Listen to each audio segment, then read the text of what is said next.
Hey team, it's your coach Amy Warner, and I just wanted to show you really quick how to create an event on Facebook. You will be using events for different things to promote yourself as a Beachbody coach. You will be using them especially for challenge groups to invite people to your challenges. Now, I'm not saying this is the only way you should invite people, because I want you to, most of all, create connections with people and invite people privately as you're talking to them in conversation or through Facebook. As you're getting to know people, that's how you really want to invite them. You don't want to just send out mass invites to people through events because they don't get seen as much. But the cool thing about having an event page is that you can create the event, invite your 200, 300 people, and start posting on that event wall details about your challenge group and information that will get them excited and get them interested in what you are doing. You can even share stuff about programs, share things about how your challenge group works, post motivational stuff, and give them an idea of what you're going to be offering in your challenge group. Now, it's not just challenge groups that you can use for the events for. You can also use them for what is coaching events or free clean eating events, stuff like that. Free clean eatings, free fitness challenges, whatever you want to do. But I highly suggest that you check out these events and try using them to invite people to your next challenge group.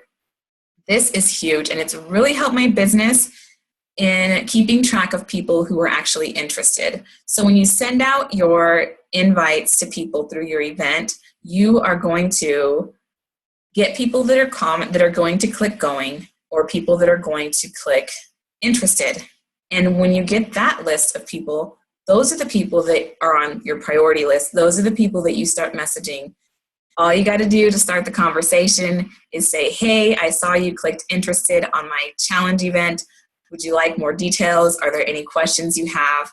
And that can get your conversation going. And because they actually clicked going or interested, it's already opened up that conversation, and it's not awkward and it's not weird. So I'm going to share my screen with you, and I'm going to just show you really basic on how to set up an event. So over here on the left-hand side, you should see events. Over here, you go to create. Super simple. Now, in the top left, you're going to see private event or public event. I highly, highly suggest you do a public event. If this says private and you don't realize it and you haven't changed it, first thing and foremost, you cannot change your event once it's created. Once it's created, it stays at what you set it at. If you set it at private, only the people that you send an invite to are going to see it. Everything that you post on the wall is only going to be seen by people who are interested and who you invited. If it's public, as you're posting on the wall of your event, your friends and anybody else that gets tagged in it or anybody that sees it or comments on it, it's going to show up in their newsfeed and it's going to show up in your newsfeed. So definitely keep it public so that people can see what you're doing. When it's public, you get to choose a host. I highly suggest that you just use your regular profile page. You could use your like page if you have enough followers, but when you post an event and if your like page is hosting, all the people who like your page are going to see it. If your followers are over on your profile page, which most of mine are, I would host as my profile page. And then when I comment, I know that all of the people who are seeing it and when I comment on that are going to be my friends and all my followers. They are going to be able to see what I'm doing. There's an option to add an event photo. You can use canva.com or PicMonkey to create a photo to put there. I like to create one. It's a little bit more exciting. You've probably seen mine. Try to keep it simple, the name of your challenge group, the dates that you're going to have it, something that can just, show them what it's all about. The event name, it cannot have anything crazy in it. It just has to be something short and simple. 10-day, I'm just going to put 10-day free clean eating challenge. If it's a free group that you're doing, definitely put free in there so that people know it's free. They're much more likely to click on it and see what it's all about when it says free. But again, you also want to use these for your paid challenge groups. Just come up with a name for your challenge group and a theme that's really going to be exciting and draw those followers in, those people that you want to be to be interested in you and what you have to offer. Your location, you don't really have a physical location because it's all online.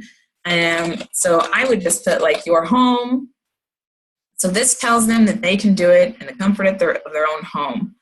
The date, you just want to set it to the start date of your challenge group. That's what I like to do.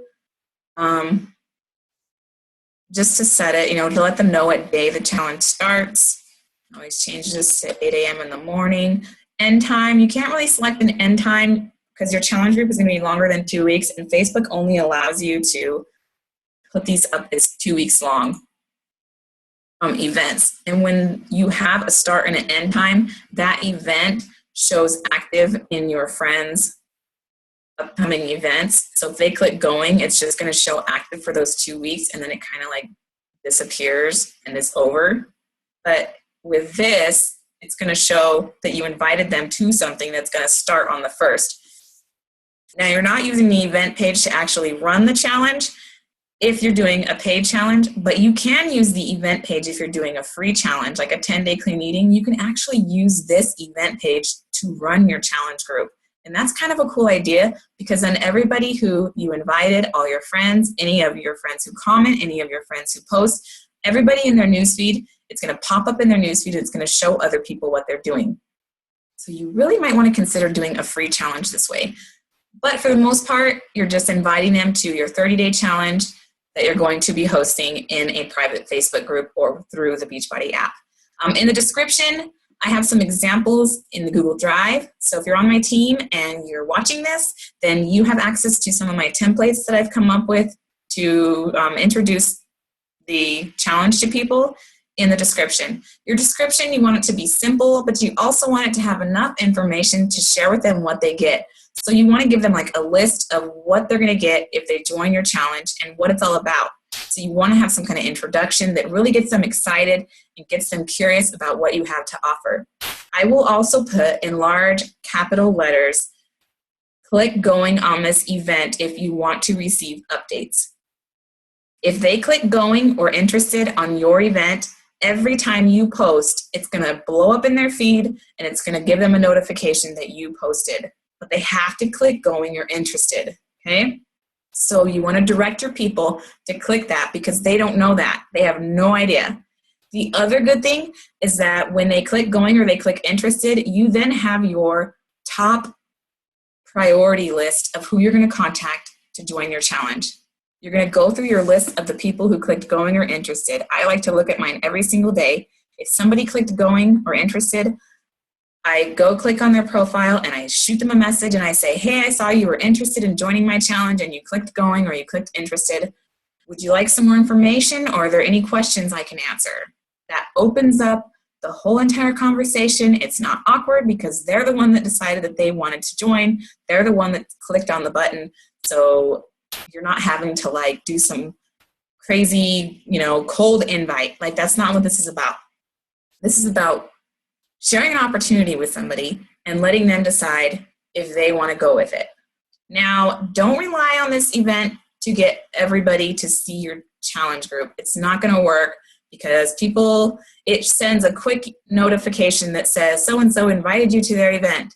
But most people honestly just scroll past that. So if you invite 200 to 300 people, you can guess a small percentage, maybe 30 people are going to actually see your event, okay? So after you invite people, you want to go through that list of people that you invited and you want to send them a private message. So after you put in your description, you can use some tags if you want.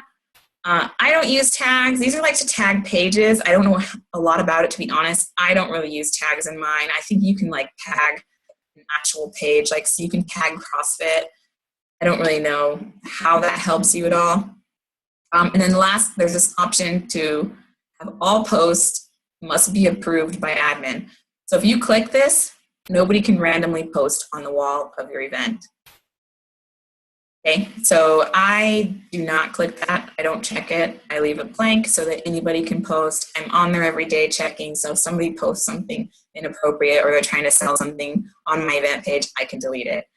After that, you're just going to create it or save it as a draft or schedule it to be created at a future date. I simply just hit create. I won't do that right now because everybody on my friends list is going to see that I created this event and probably click going and then want to know what it is. So I hope that explains how to start your event.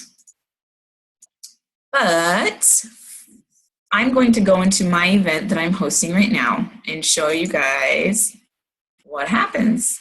So here it is. Right after you create it, this is what shows up. In the About tab, it's going to show you all the details. These are the details of my challenge. See how I put, please click going to receive updates of this challenge. That encourages somebody to click going. I have like a little intro thing. This is in the Google Drive. You can tweak it, add things to it. I change things up. This one has a little bit more description in it. It tells them what they get. It talks about questions. It gives my email address. I have a lot of followers already, so I put a lot of information. You can keep it simple. You could seriously just like stop right here. You always want to put a deadline. Deadlines make it more urgent, and you also want to make sure that you wrap up who's going to be in your challenge at least a week. I prefer 10 days before my challenge starts. That's supposed to say May 23rd. I had a typo, oops. But the deadline was May 23rd to sign up for my June challenge, so I gave them like a week. But if you look at the wall, so there's a discussion tab, you will see that there's some activity going on this page, and a lot of these people saw this challenge because I posted this. So as you can see, I've posted the Ever Feel Like This video that was created by Beachbody. It's really just a general video that talks about getting into a challenge group and what it's all about, and I love that video. It's really motivating. I posted about the specials. I decided to post, different programs, information on different programs if somebody's looking for a program. I posted information on how the challenge works. I talked about the prep week that was going to begin. I talked about Shakeology. Every time you post on this wall, your friends are going to see it, like different friends are going to see it depending on who's online when you post. So as you can see, I invited 245 people, 35 click going, 20 were interested. So every single day, what I'll do is go in here, click on who's interested, and see who clicked interested that day. It will actually sort it by the day, the person that clicked going, it'll sort by the day.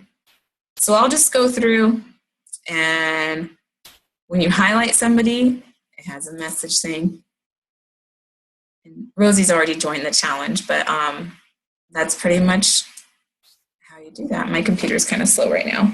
But you'll go through and you'll do that. You'll message somebody that way, and it'll pop up a box to message them. And you just say, hey, I saw you click going or interested on my event, and I was wondering if you had any questions. I don't know, it worked different that time, but usually it brings up a big box right in the center. And inviting your friends. So you can invite people by their name right here.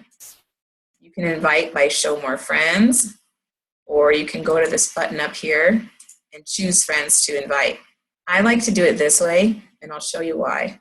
Because when you bring this up, it shows people that they suggest that you invite. You can select all of these people and just invite everybody. But I like to pick and choose who I'm going to invite just because I have a lot of followers. But you may just want to say, okay, so last month I hosted another challenge, and all these other people clicked going to my other challenge. So as you can see, I re-invited all these people. I don't know why I didn't invite her. There's like one person that didn't get invited, but I'll select all. I'll look at past events that I did. These are all my past events or other ones that I clicked going on. And I will invite people from those. I'll invite people from my groups. Definitely my free support group, which is Happy, Healthy, and Fit for Life. I'll go through and invite people from there. Apparently I didn't for this challenge. But anyways, that's a great way to find people to invite. Or I don't think, yeah, I didn't. These are all the people I didn't invite, which is interesting. But anyways, that's a great source. It's like other free groups that you have done, other events that you have done. because a lot of these people didn't sign up for my challenge groups, but they would like to in the future. So I go through and I invite them. So you invite them.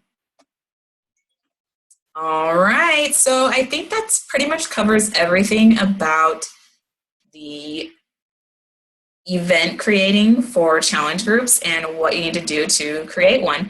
So remember, again, this is a great way to get yourself out there, to share things about your new business or to share things about your challenge group, to get people excited and to really just share the details.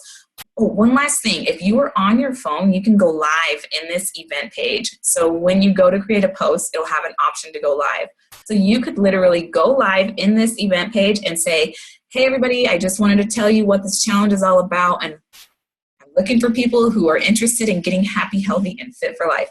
Like, you just want to share something that is going to reach out to your followers and really get them excited about what you have to offer. And you got to be excited about it, and you got to believe in what you're doing to get other people excited. So the live video is a great way to come across to people and show your true you, and it kind of just lets that wall down and they gain that trust in you just by seeing you. So definitely consider doing some live videos. I hope this video helped you guys. I guess that would be everything. And again, thank you so much for watching, and I will talk to you later.